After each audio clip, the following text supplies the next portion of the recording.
नमस्कार। आज हम राम लक्ष्मण परशुराम संवाद के बारे में पढ़ेंगे। देखिए, राम लक्ष्मण परशुराम संवाद, तुलसीदास। इनके राम लक्ष्मण परशुराम संवाद यानी कि आपसी में बातचीत होती है। यहाँ पर राम लक्ष्मण और परशुराम में संवाद होता है। संवाद का अर्थ है बातचीत होना, आपस में बातचीत करना। इसे हम इंग्लिश में कन्वर्जेशन भी कहते हैं। और इनके कवि का नाम है तुलसीदास जी। राम लक्ष्मण परशुराम संवाद नामक कविता तुलसीदास जी द्वारा रचित। यहाँ पर देखिए, तुलसीदास जी द्वारा लिखी गई है। रचित का अर्थ है यहाँ पर राम लक्ष्मण परशुराम संवाद कविता लिखी गई है, रामचरितमानस से लिया गया है। इस अंश में सीता स्वयंवर के अवसर पर धनुष भंग होने के कारण क्रोधित परशुराम और राम लक्ष्मण के बीच हुए संवाद का वर्णन है। यानी कि इस अंश में जो रामायण है, रामायण में वहाँ पे श्री राम जी जब स्वयंवर होता है तब की घटना को लेकर यहाँ पर बताया गया है। जब सीता जी महल में, जनक जी के महल में होती है, सीता जी जो जनक की पुत्री है, जो महल में होती है और बहुत ही वहाँ जब भी उस धनुष को साफ सफाई करती है और पूजा करती है तो बड़े आराम से उठा लेती है। जबकि वहाँ धनुष बहुत ही शक्तिशाली था। वह धनुष जिस शिव जी का दिया हुआ वरदान था, वह परशुराम के पास था। शिव जी ने उसे दिया था ये धनुष। तब शिव जी क्या यहाँ पर परशुराम आते हैं और एक दिन सीता जी से मिलकर कहते हैं कि वे तपस्या के लिए जा रहे हैं,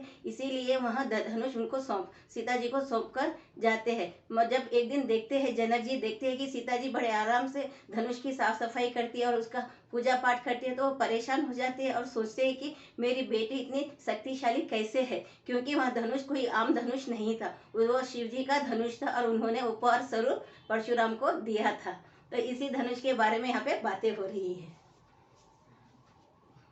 देख, धनुष भंग होने के कारण क्रोधित परशुराम और राम लक्ष्मण के बीच हुए संवाद का वर्णन है। यानी कि जब सीता स्वयंवर होता है तो उसमें राम लक्ष्मण जी भी आते हैं और स्वयंवर में भाग लेने के लिए आते हैं। और हम वहाँ बहुत सारे राज्यों के राजा महाराज, जो बड़े बड़े राजा होते हैं, शक्तिशाली राजा भी वहाँ पर पधारते हैं और वे उस धनुष को उठाने की कोशिश करते, मगर वो हिला तक नहीं पाते। तब श्री राम जी जाकर उस धनुष को बड़े आराम से उठा देते हैं और उसकी प्रत्यांचा चढ़ाते हैं। प्रत्यांचा का अर्थ है धनुष है। धनुष की जो डोर होती है उसे खींचकर बांध देते हैं, जिसके कारण वह धनुष टूट जाता है। यहाँ देखकर राम जी भी प्रसन्न, क्योंकि उन्होंने धनुष तोड़ दिया था और उनका स्वयंवर संपन्न हो जाता है। यहाँ पर देखिए, तब परशुराम जी को अचानक से पता चलता है कि वहाँ तपस्या करते हुए बैठे थे, तब क्योंकि वो शिव जी का धनुष था और उन्हें पता चल जाता है कि मेरा वह धनुष टूट चुका है, और वो एकदम से क्रोधित हो जाते हैं और गुस्से में वह जनक जी के महल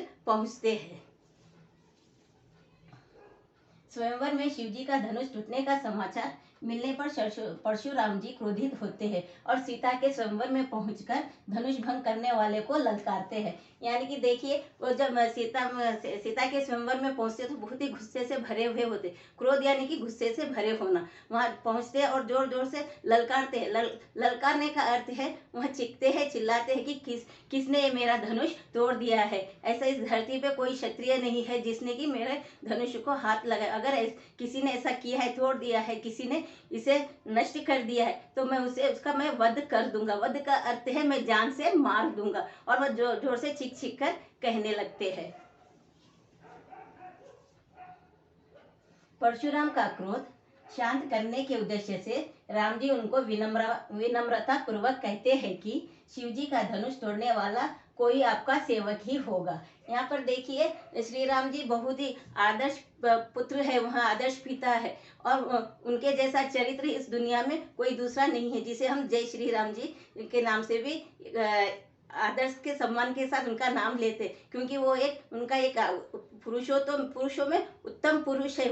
वह एक भगवान का ही अवतार है। तो उन्होंने बड़े ही विनम्रता से परशुराम जी को समझाने की कोशिश करते हैं, बड़े ही प्यार से और आदर के साथ समझाते हैं कि ये कोई आपका सेवक ही होगा जो उन्होंने किया होगा।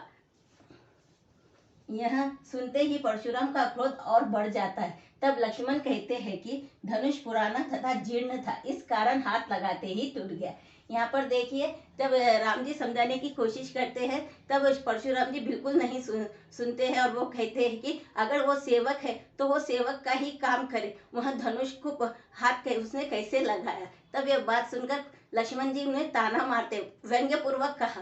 व्यंग्य पूर्वक कहने का अर्थ है ताना मारते हुए कहते हैं कि ये धनुष तो ऐसे हमने बचपन में तो ऐसे बहुत सारे धनुषों से हमने खेला है। उसे पता था, लक्ष्मण को भी पता था ये बात कि ये धनुष शिव जी का है, मगर फिर भी उन्होंने ऐसा कहते हैं कि ऐसे बहुत सारे धनुष हमने तोड़ दिए हैं। ये बात सुनकर उनका गुस्सा, परशुराम जी का गुस्सा और ज्यादा बढ़ जाता है। मैं धरती से क्षत्रियों का नाश करने वाला ब्रह्मचारी हूँ, इसी फरसे से क्षत्रियों का नाश किया है। तब देखिए यहाँ पर कहते हैं, परशुराम जी कहते हैं लक्ष्मण को, अरे बालक तू तो अभी बहुत छोटा है, मेरे गुस्से को तूने, मेरे क्रोध को अभी देखा नहीं है। मैंने अपने क्रोध से धरती पे जितने क्षत्रिय है, जितने राजा है, मैंने उनका वध करके सारी दुनिया में ब्राह्मणों का राज्य स्थापित किया है। यहाँ पर तुम ऐसे ही बातें मत करो, तुम के अभी छोटे बच्चे हो, इसीलिए मैं तुम्हें कुछ नहीं कह रहा हूँ। वह गुस्से में लक्ष्मण को कहते हैं। लक्ष्मण के व्यंग्य भरी बातों से परशुराम का क्रोध और बढ़ जाता है। तब श्री राम विनम्रता पूर्वक परशुराम से क्षमा मांगते हुए कहते हैं। देखिए लक्ष्मण जी के बातों से परशुराम का गुस्सा तो बहुत ज्यादा बढ़ जाता है, जिसे शांत करने के लिए श्री राम जी हाथ जोड़कर विनम्रता पूर्वक कहते हैं कि ये धनुष मेरे ही हाथों से टूट गया है, यह धनुष मेरे ही हाथों से टूट गया है। इस प्रकार श्री राम जी परशुराम के क्रोध को शांत करते हैं। देखिए वो किसी तरह श्री राम जी क्षमा मांगते हैं, परशुराम जी से क्षमा मांगते हुए कहते हैं कि धनुष तो मेरे हाथों से ही टूट गया है, आप मुझे क्षमा कर दीजिए, समझाते हैं और उन्हें शांत करने की बहुत कोशिश करते हैं। तब जाकर परशुराम जी उनकी बात मानते हैं और उन्हें क्षमा कर देते। ऐसी ही छोटी सी घटना को लेकर, रामायण की घटना को लेकर यहाँ पर वर्णन किया गया है, जिसमें सीता जी की स्वयंवर की घटना के बारे में बताया गया है। Thank you.